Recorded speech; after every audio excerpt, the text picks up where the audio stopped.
Welcome to Inside the 90. We're here today, myself and Andrew. We're excited to be back. And we're going to kick this one off today and talk about trusting the process. That's one of the things that you lean in on me a lot, you know, being our implementer. And we just thought that this is a really good topic for those who are implementing EOS now. They may be 3 months in, they may be 6 months in, and just the value of leaning in and trusting the process. Yeah. And so when you lean in on me, which has been great, and you're like, hey, trust the process, where are you going to go with this? You know, what do you mean with that? Yeah. I mean, implementing EOS, if we're just taking that framework or any really framework we're implementing, it's actually a change management. Yeah. Is really what we're talking about when we say trust the process. And there's a few things when I think about a change management. We're literally talking about changing the way that we think, we operate, our operational habits, right? We're putting frameworks around them. And so all of that takes time to just mature into. Yes. As we're going. And so when we talk about trusting the process, it's managing change. Yeah. And so coming back, I was at Strategic Coach this past week. So I think a great way to kick it off is using some strategic coach tools and like, what are we actually talking about when we're talking about change management? Yeah. Yeah. I think I was fortunate enough to go actually I was flying back from Toronto like the day that COVID hit. Oh my gosh. From Strategic Coach. Okay. I went up there when I was working with Adam. So that was 2020. And just there were a couple of things I took away from that session up there, but the 4 C's was really one of those that we naturally think that we need, when it comes to change, that we've got to get the confidence. The confidence comes from the capability, and the capability then gives us the courage to go commit. And I think the strategic coach 4 C's is actually, you've got to flip that the other way around. And when it comes to trusting the process, commit to the process, right? Just commit and trust it. And then once you commit, then that gives you courage because you're not waffling anymore. It's like, we're going to commit to this. Now I've got the courage to go do it. With that courage, you'll get the mechanics in. And when you get the mechanics and you get the rhythm, now that's where your capability is coming in. And then that capability breeds the confidence that you want. And that in itself is a change management cycle that the process yields. Absolutely. And where I see, even in my past, where we get stuck is you're truly looking for that confidence. Yeah. And the only way to gain the confidence, obviously we need to commit, but what you try to do if you're starting with confidence first is you're trying to break it apart and understand all the angles and all of the whys. Yeah. Which you can't truly understand the whys until you've gone through the 10,000 hours. Yes. Like you got to go through the reps and then you'll have the context to have the confidence. Yeah. And the only way to do that is commit and have the courage and go through that full cycle. Yeah. And I actually think if you just think about the entrepreneurial aspects of business, that's the entrepreneurial cycle too. Like we some point in time, whether you've had a paycheck or not, you committed that this is where your paycheck's going to come from, right? And then with that, you're like, all right, I got to find the courage now. I've committed, and you build up your capabilities over time, and then over 2, 3, 4, 5 years, you get super confident in what it is that your business does, and that's just a repeating cycle at a smaller level, you know. Yeah. So when we started this off saying, I say to you all the time, trust the process. So let's just talk about what that actually means. Yeah. And what trust the process is at the end of the day is knowing the tools and living in the cadence, right? And just like using that cadence, because as we grow, the tools knowing and mastering is how I'll say it is actually better. Because we have to understand them, we have to use them, and then we'll master them. And so when we implement a system like EOS, what ends up happening is we can't implement it all at once. It's too much, right? You can't just go, everyone in the organization has rocks day one. We all run L10s day one. Yes. We all do all of this. We have to have that maturity. And understand that as we go through the journey. So let's start day one. We're going to start EOS and we're fresh. We first do the traction tools before the vision tools. So the traction tools are the harder ones, and then we can layer on the vision. We're actually changing our behaviors in the traction tools. So we start there. So we start with what are rocks and start building a scorecard and putting together the clarity on the accountability chart at the leadership team. And we go for 90 days as a leadership team there and layer on vision of the VTO before it really even the rest of the organization gets open to it. So, and that's where the value comes. So let me just kind of walk through this a little bit for us. We kick off on Focus Day. After Focus Day, we go to VB1. We've gotten a little bit of experience in the level 10s. That's all mechanics, though. Yep. We haven't really understood how to utilize the L10 appropriately to help us solve issues. We're still just working through the mechanics of how to do this thing. Coming into VB1, it's still like, what's the difference between a to-do and an issue? What's the difference between a to-do and a rock? Yeah. What's short-term, what's long-term, right? And so that's where the trust the process comes in a lot of times is like, let's just keep moving and showing up every week and getting better and getting better and getting better. So from your perspective, like I almost want to like break that down a little bit. This is your second official full implementation of EOS. Yeah. 2 different teams. This time, some people had no idea, so it was fresh on that. Yeah. So just maybe open up your journey in the beginning with trusting the process. Yeah, I think so. Pre-EOS, I've always been one who saw methodologies and frameworks as like don't reinvent the wheel, right? Yeah. And so if you were running a sales team and you're gonna do challenger sales as an example, or solution selling, right? I'm from a sales and marketing background. Those are a lot of the frameworks that we had departmentally. Absolutely. And you just naturally end up with like, you like the taste of that cake and then you like the taste of this cake. So you take all these ingredients from these different cakes and you try to bake your own cake and it tastes horrible. Mm-hmm. Right?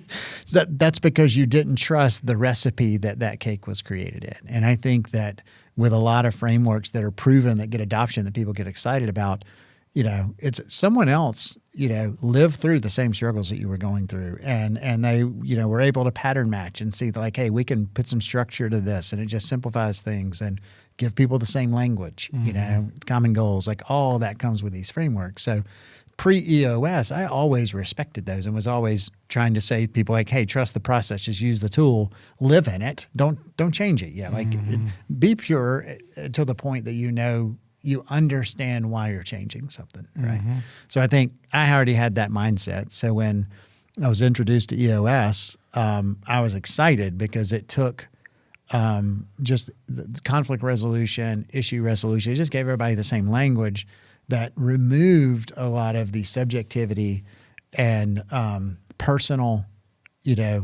tensions and lets you speak to the framework instead of speaking, if I'm like, hey, Andrew, I have an issue with you. It's different than like, hey, I have an issue. Yes. Yeah. And let's talk about the issue. And all of us may play a role in it, right? So I think it's giving you that objective view for all of you to look at something instead of kind of staring at each other.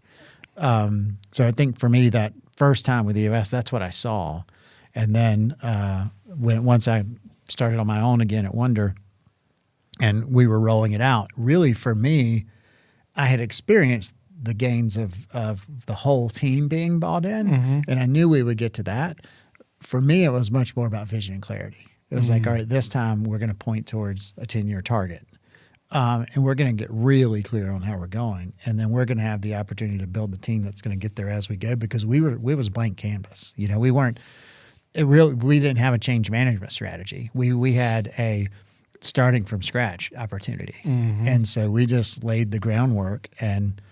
From the very first session with you where I was penciling this stuff out, I was like, holy cow, it's time to do this.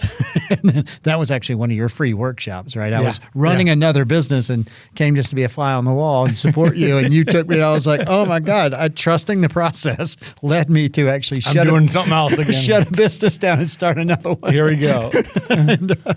But yeah, so then we just had that opportunity to just lean into it. And I mean, I'm passionate about it, so people on my team see that. They're like, well, if he's that excited about something, about the business overall, Yes, and this is how we're going to do this, then I'm willing to follow along for a while. But the for a while has turned into a team now who talks about the value of EOS. I actually just today, right before we came over here, I got a message on LinkedIn from a guy who used to work with us in the previous company where we ran on EOS, and he reached out and he was like, I just really miss the cycle and the structure that it brought, and I want to get back to a team that has that.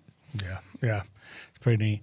And there's like this, when you're even starting fresh without even the change management, we're having that conversation all the time. You and I still trust the process. Yes, yeah. And so even from a trust the process change management, that's part of it, but also trust the process that the process is the answers are in the process. Yes. Does that make sense? Absolutely. So from the change management side, I think just to close the door on that and then move to the next, change management side is there is this emotional cycle of change we have to understand.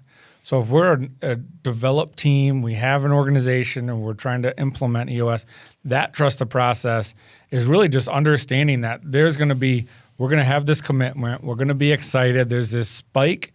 We're going to just want to run after the thing. Yeah. It's going to be almost like expectations are too high for too early, right? There is a 2-year journey. There's a reason it's a 2-year journey, but it's going to take hold. We're going to get some wins early on, but then all of a sudden we're going to hit this dip. Yeah. Where all of a sudden now in the emotional cycle of change, it's saying that we are consciously incompetent. So now we understand that we're incompetent, right? And you have to hold on through the dip. Yeah, keep your faith. Just keep your faith. And I think that's where Dan Sullivan's talking about the commitment. Yes. Because if you didn't commit, yes, this is where you change it, or this is where you give up, or this is where you say, this isn't working, let's go do something else, right? Yeah. And you hold on through that dip, and then you enter into this competent state of having and gaining towards confidence.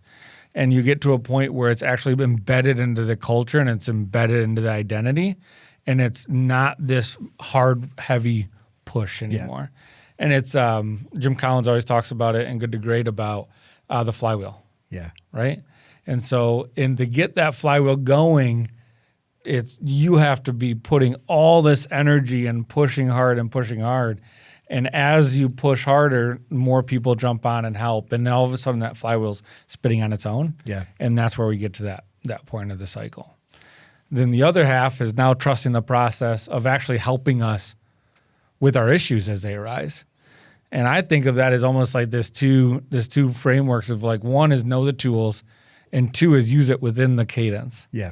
And so what you're talking about and what you and I talk about all the time is, okay, I have this issue. Whatever the issue is, I don't care what it is. Right. Yeah. Yeah. There's probably a tool, and there's probably a place, which is the meeting cadence. Yeah. And so the meeting cadence, think about quarterly conversations. So these are one-on-ones, right? Every quarter with the direct reports. It could be a weekly level 10 meeting is the proper place to tackle this issue. It could be a quarterly pulsing meeting. It could be a same page if it's a visionary integrator issue. Yeah. But then it's the layering, the knowing the tools. So when that issue pops up, trust the process of using the tool. And I think that's what you're alluding to was, hey, let's throw this tool up, and now the conversation becomes objective as we are both looking at that tool and trying to answer it together compared to my opinion or your opinion. Yeah, and I think the rhythm brings just the compartmentalization, right? Mm-hmm. It's like once in time, it comes pretty natural to be like, all right, well, is this an issue? If it is, throw it on the list.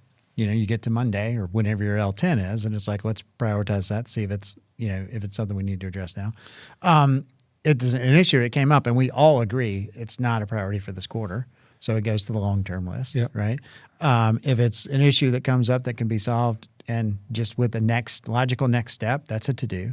Mm-hmm. So just the framework itself allows every issue to have a home, and that's one of the things that I desire is that employees know that they're heard and that they have a place and they don't have to not say anything or anything. It's punitive if I bring this up, but it just allowed the process is objective. And it's just like, hey, we're not picking on people. We're not calling you out, but we have an issue. And two things pre-EOS that I feel like that, as you grow as a leader, I used to say, and now I feel like I have a much better grasp on even going beyond that, is I would always say fault the process before the people, right? If there's an issue, let's just talk about, was there a process drop? If so, let's fix it. Yeah. And if there was a person that was part of that process, let's train them better.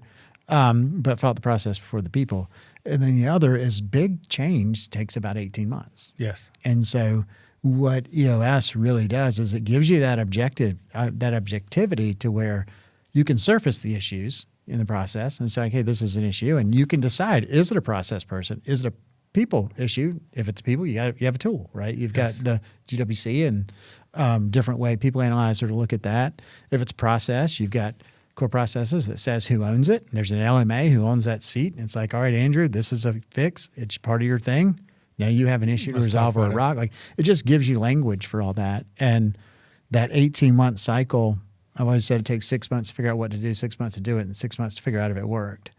And when you think about, it takes 6 months to figure out what to do, like the mechanics of getting it rolled out, getting through the first quarter and then the second quarter, and then 6 months to do it. Mm-hmm. And then usually, in my experience, you start hitting that valley that you were referencing, right? As you're coming out, you're trying to roll it out to the whole team. Absolutely. It didn't go as smooth as you wanted. There's questions, there's confusion. There's a lot of people on Reddit asking these, what the heck is this EOS thing?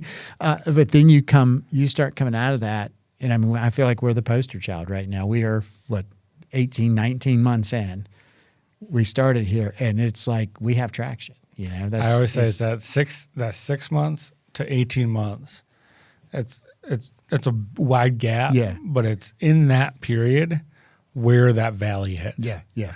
That's where I see teams kind of hit the valley, and what it takes is the commitment to the process. So I want to talk about what that actually means, because this is where you can actually, before we get into it becoming an identity and a culture, this is the work that needs to be happening. So what happens is, let's just play this out.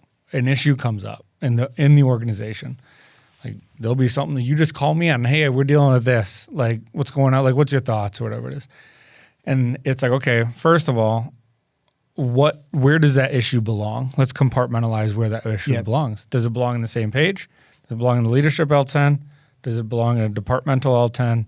Is that a quarterly conversation? Is that a quarterly, right? Yeah. Quarterly pulsing? Where in the cadences, where does that fall? Well, that falls in the same page. Okay. Put that there. When we get to now that issue and we're going to elevate it, the first thing we're going to do is identify it. Yeah. So in the identification, we ask ourselves, of the 6 key components, what component is broken? Where does this fall? Yeah. You mentioned this earlier. The process. Is it an issues one? Is it a vision? A data. Is it a data? And then we can use the toolbox of 20 plus tools to help us work through to an answer. Yeah. I think that's the connection that we miss a lot. We use IDS as just a discussion board sometimes. Yeah. When sometimes it is just an FYI. But if it's a problem, we got to use those tools. And we talk about this where, okay, well, there's an issue. This is how it feels sometimes. There's an issue. Our cash flow isn't as strong as it needs to be. So what we end up doing on a team is we point at sales, that sales needs to deliver more. And we point at operations and say, we're bleeding money here and we're not serving clients well here. We point at finance and say, well, we're not managing COGS tight enough, right? When realistically, so what happens is that feels like I versus you. Yeah. Function versus function. Compared to grabbing a tool like the 8 cash flow drivers and just doing the exercise as a team. Yeah. Let's just do it. What are the 8 levers that drive cash flow for us, which is either increasing gross margin or maintaining or lowering our OpEx. Our OpEx, yes. Yeah. So let's just have that conversation as a team. And then let's put goals on where we need to get to and where are we off on those. Now let's tackle that as a team. How do we lower that OpEx? How do we increase gross margin in these areas? And so that's like a real world of like using a tool to help us work through a bigger issue. Yeah, and I think, that tool specifically, like we just did our quarterly a month ago, right? And being in this about 18 months then, we came out of the valley and we're going back up again, but you get a little nervous, Yeah. And so cash flow was on my brain. It's the start of the year, it was January, right? Yeah. It's like we've got goals. Cash flow, we got to figure that out. Yeah. And like our expenses keep going up because every time, we're growing, you got to hire, you're growing. And it's like, yes. That's the cycle that we've come out of for the past, say, 4 months. And then you said, we're going to do this tool. And, I would, if you were to, just ask me, do you know the 20 tools? I would be like, yeah, most of them pretty well. But when you mentioned the 8 cash flow drivers, I was like, I don't remember this one. Yes. But the timing of that tool in your plan from an EOS rollout with where we were at the 18-month mark was exactly what we needed. It actually gave us the sinister laugh. It gave us, we walked out of that quarterly with like the 6 most powerful quarterly goals we've ever had. And it all came from that exercise. Yeah. Yeah. And it takes us as the leaders to make the connective webs of the tools in the process. And if we do that and we are teaching that, that's where it becomes an identity through the organization. Yeah. And that can be a 4-year journey. Yeah. It never ends. It can be, we're there and then something happens, we got to get back there. It's this constant fight, and that's where it's just that's where trust the process, use the tools. Trust the process, use the tools comes back and back and back to it. And something I'm just thinking about this, like for visionaries, right? When we're talking about trust the process, it's very common that in the business, the visionary may actually be the smartest person in the room, right? They may be more intimately familiar with all the aspects of their business and their clients than anyone else. And you may get all the dopamine highs that you get by just putting out fires all day. People bring you issues and you solve them, right? And so now what's that create? Like you're the bottleneck. Yes. Right? So that trusting the process actually removes that bottleneck from that visionary when done right, because people can now throw issues up on a list, right? It doesn't have to be urgent. And I think we get this, the dopamine effect of like, I'm just, the business can't survive without me because all I do all day is prevent all these problems from happening. Absolutely. And you're trying to be the hero in the moment, usually subconsciously. Whereas when you actually lean into the process, it gives you that freedom to let go, to empower others, to build trust with them, to give them a system that they can believe in. And it frees you up. I mean, there's a lot of fear that this is a bureaucratic thing. Like EOS is rules and EOS is freedom.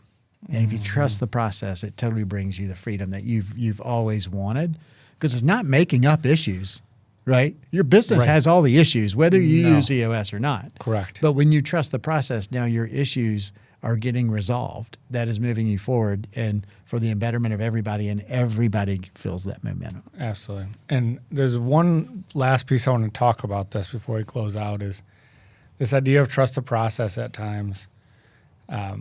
When I'll work with a team and we go over a period of time, you'll start to see similar issues show up quarter after quarter, right?